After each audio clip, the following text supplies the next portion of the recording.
perjuangan kemerdekaan Indonesia. Pada tahun 1945, ketika Indonesia menyatakan kemerdekaannya, perlu adanya ideologi yang menjadi dasar negara. Dalam konteks ini, Soekarno dan Muhammad Hatta, dua pemimpin utama pergerakan kemerdekaan, memainkan peran kunci dalam merumuskan Pancasila. Pancasila diumumkan pertama kali dalam Sidang Badan Penyidik Usaha Persiapan Kemerdekaan Indonesia atau BPUPKI pada 1 Juni 1945. Kemudian, pada tanggal 18 Agustus 1945, Pancasila dijadikan dasar negara melalui pembukaan UUD 1945. Latar belakang ini mencerminkan kebutuhan untuk mengakomodasi keberagaman dan menyatukan suku ideologi yang bersifat inklusif. Pengertian Pancasila.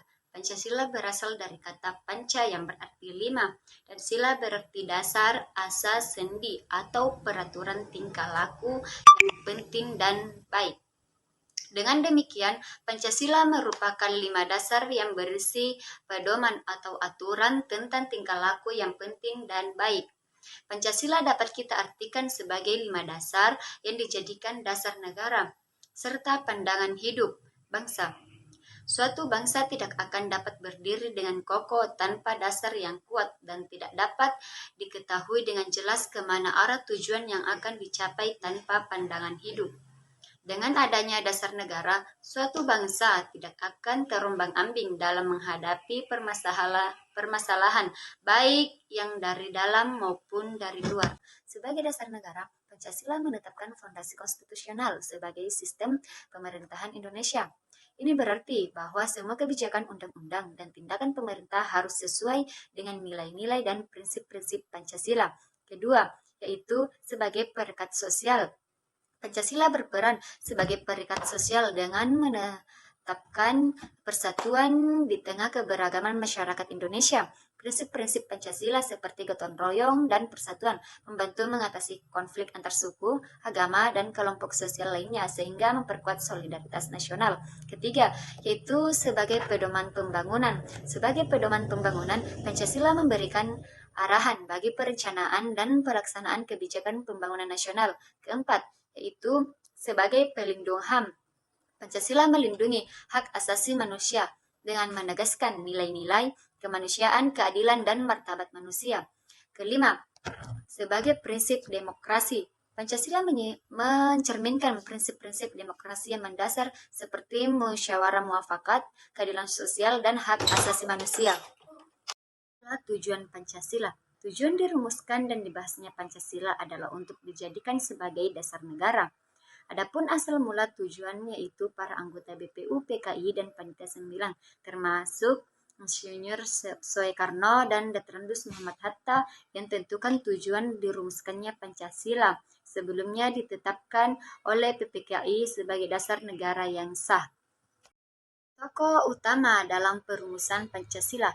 Pertama, Insinyur Soekarno. Sebagai Ketua BPUPKI, Soekarno memiliki peran sentral dalam merumuskan ideologi Pancasila.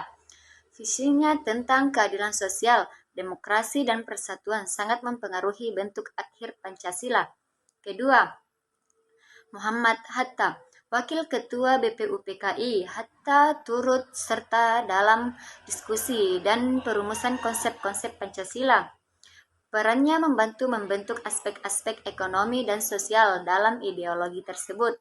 Ketiga, Ki Hajar Dewantara, tokoh pendidikan yang juga anggota BPUPKI. Perannya terkait dengan aspek pendidikan dalam Pancasila. Keempat, Wahid Hasyim, tokoh agama yang berperan dalam menyatukan nilai-nilai keagamaan dengan prinsip-prinsip Pancasila.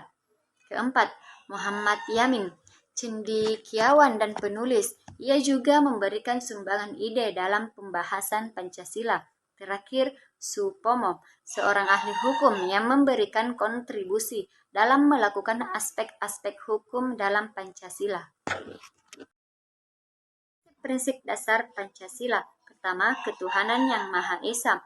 Mengakui keberadaan Tuhan menciptakan dasar moral yang kuat, mendorong nilai-nilai keadilan, persatuan, dan kesejahteraan berdasarkan prinsip-prinsip spiritual.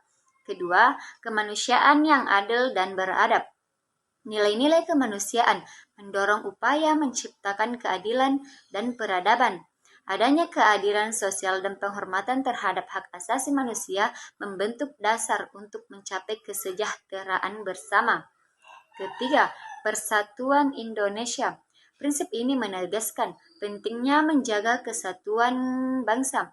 Dalam konteks ini, keberagaman suku, agama, budaya, dan adat istiadat diakui sebagai kekayaan bersama yang memperkuat persatuan. Keempat, kerakyatan yang dipimpin oleh hikmat kebijaksanaan dalam permusyawaratan perwakilan. Prinsip demokrasi dan musyawarah membuka ruang partisipasi rakyat dalam pembangunan, menciptakan keadilan dan persatuan melalui proses pengambilan keputusan yang inklusif. Kelima, keadilan sosial bagi seluruh rakyat Indonesia. Prinsip ini menekankan pentingnya pemerataan hasil pembangunan dan kesejahteraan sosial. Dengan adanya keadilan sosial, diharapkan seluruh lapisan masyarakat dapat menikmati hasil-hasil pembangunan secara merata.